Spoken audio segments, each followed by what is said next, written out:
to the deep dive. Today, we're really zeroing in on something crucial for many of you: high-yield diabetic drugs, specifically for pharmacy board exam prep. Yeah, it's a huge topic, and honestly, pretty overwhelming if you try to learn every single detail. Exactly. So the goal here is to cut through some of that noise. We want to focus on what really matters for understanding these meds and, well, nailing those exam questions. We're pulling from a pharmacy prep crash course document, basically synthesizing the absolute must-knows about diabetes pharmacology. Right. Our mission: extract those critical concepts, the stuff that gets tested often. Let's dive in. Okay, so maybe a good starting point is just the basic physiology, what goes wrong in type 2 diabetes. Good idea. The crash course really emphasizes that foundation.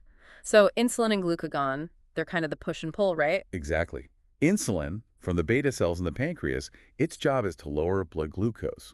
It helps glucose get into cells. Like muscle and fat. Right. And tells the liver to store glucose as glycogen, stops it making new glucose, stops fat breakdown. And then glucagon from the alpha cells does pretty much the opposite. Yeah, raises blood glucose. Tells the liver, release that stored glycogen, make more glucose. Promotes fat breakdown too. It's a balance. A balance that gets seriously out of whack in type 2 diabetes. The crash course lists like 8 different things going wrong. It's a whole cascade. You've got the beta cells not making enough insulin, those incretin hormones like GLP-1 not working as well. More glucagon being released, the liver churning out too much glucose. Kidneys grabbing back too much glucose, tissues resisting insulin, even changes in brain signals, and more fat breakdown. It's complex. Which is why we have so many different drug classes targeting different parts of that breakdown. Precisely. And for the boards, a really high-yield class to start with is the SGLT2 inhibitors, sodium glucose cotransporter 2 inhibitors. Right. These are interesting because they work totally differently from a lot of the others, focusing on the kidneys. Exactly. The course points out that normally your kidneys filter glucose, but then reabsorb almost all of it, like 90%, through these SGLT2 transporters. In the proximal tubule, yeah. So these drugs, canagliflozin, empagliflozin, dapagliflozin, ertugliflozin. Invokana, Jardiance, Farxiga, Stiglerdo. Yep. They block that transporter. So what happens? More glucose just gets peed out, lowers blood sugar, but crucially, it doesn't depend on insulin function. That's a key point. And this is where it gets really important for exams and, frankly, for practice, too.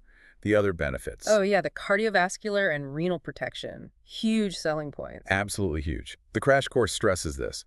Reduced heart failure hospitalizations, lower CV death rates, fewer MIs and strokes, especially vital for diabetic patients who often have high CV risk. Or already have heart disease. Right. And then the kidney benefits, slowing down the decline in kidney function in CKD. That's massive. So for the exam, knowing that they have these benefits is key, but also the specifics, like the eGFR cutoffs. They love testing those. Oh, definitely. You absolutely have to memorize these. So for canagliflozin, the course says don't start it if eGFR is below 30. Okay.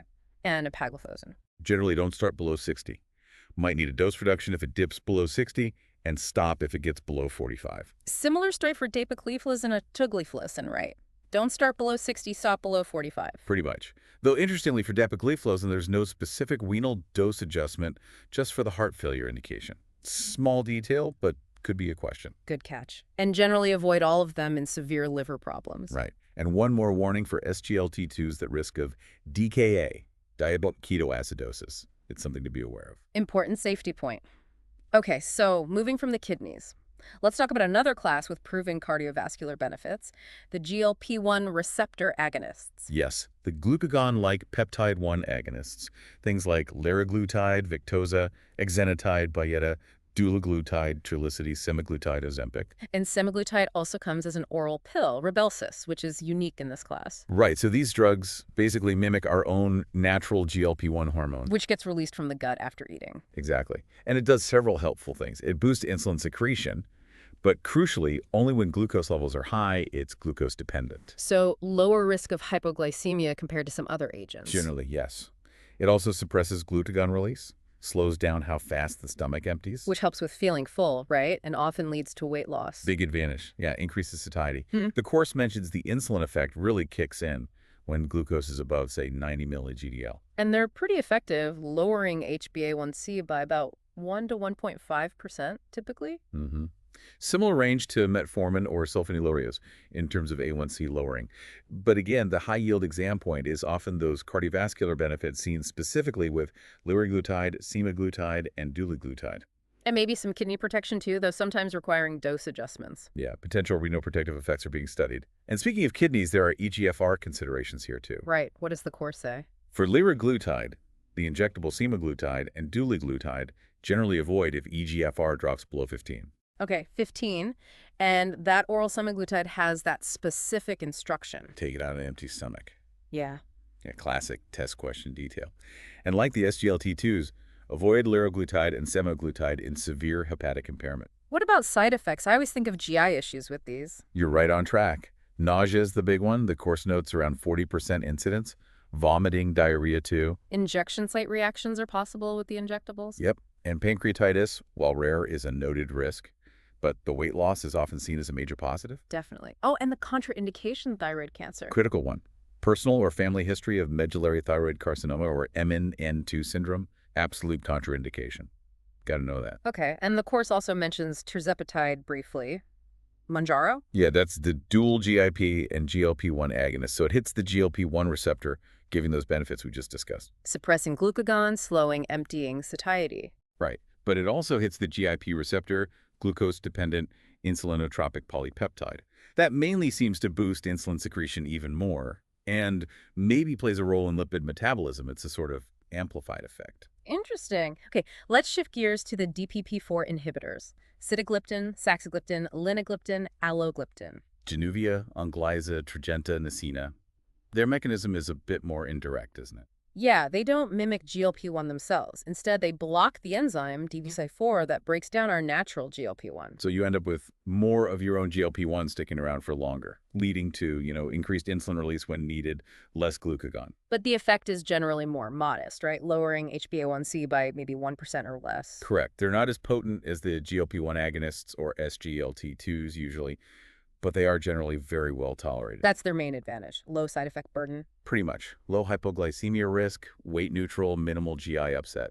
Mild hypoglycemia is really the main thing, about the same rate as metformin. Okay, but for exams, the renal dosing is key here. Absolutely essential. Sitagliptin, saxagliptin, alogliptin all need dose reduction if kidney function declines. Except for linagliptin, Tradjenta. Exactly. Linagliptin requires no renal dose adjustment. That is almost guaranteed to be tested. It's a huge differentiating factor. Good point. So well-tolerated, modest efficacy, but watch the kidney function for most of them. You got it. Now, speaking of metformin, the cornerstone, big nights. Still first-line therapy in most type 2 diabetes guidelines. How does the crash course explain its mechanism again? It's kind of complex. It activates an enzyme called AMPK, AMP-activated protein kinase in muscle, liver, fat tissue. Okay. Which basically improves insulin sensitivity, makes muscles use glucose better, tells the liver to make less glucose, and even reduces a bit of glucose absorption from the gut. Multifactorial. And it lowers A1C about 1.5%. Yep, similar efficacy range to GLP-1s and SUs initially,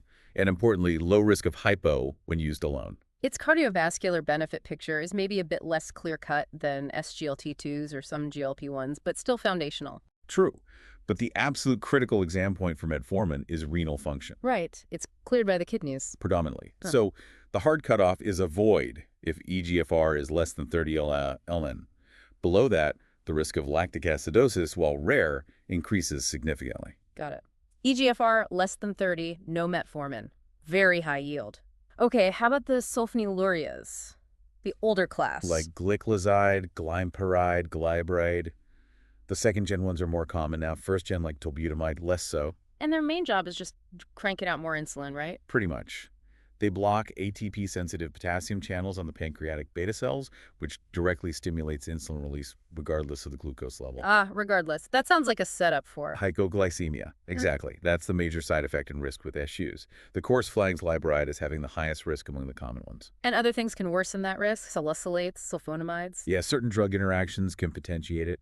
And beta blockers are tricky because they can mask the symptoms of hypo, like the shakiness or rapid heartbeat. Good point. What else? Weight gain is common too, isn't it? Yes, weight gain is another drawback. And the course mentions that warning about a possible increased cardiovascular risk based on older studies, suggesting alternatives might be better sometimes.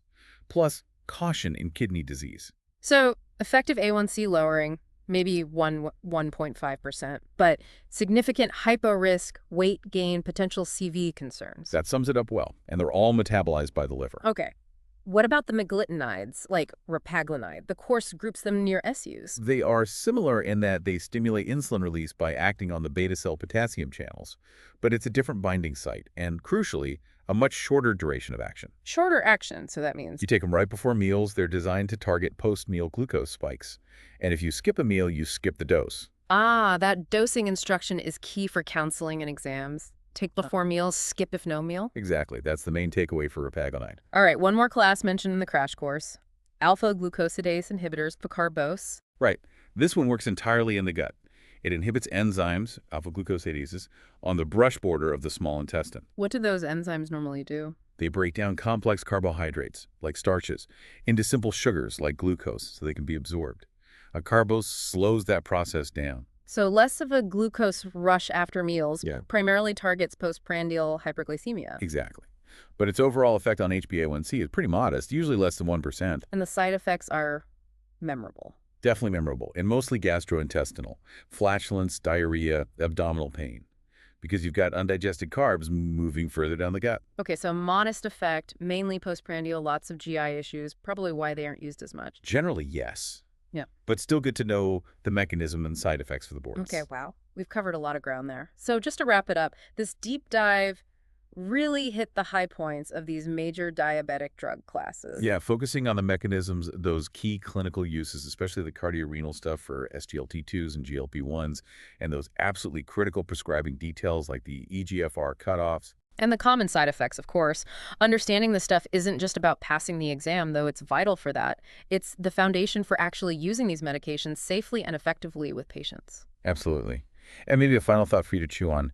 We see how fast things are changing with dual agonists like tirzepatide, maybe even triple agonists on the horizon. How might our understanding and use of these sort of foundational classes we just discussed evolve in the next few years as newer, perhaps more potent or multi-targeted options become available? That's a really interesting question. Where do these older but still essential drugs fit in as the landscape keeps shifting? Something definitely worth thinking about.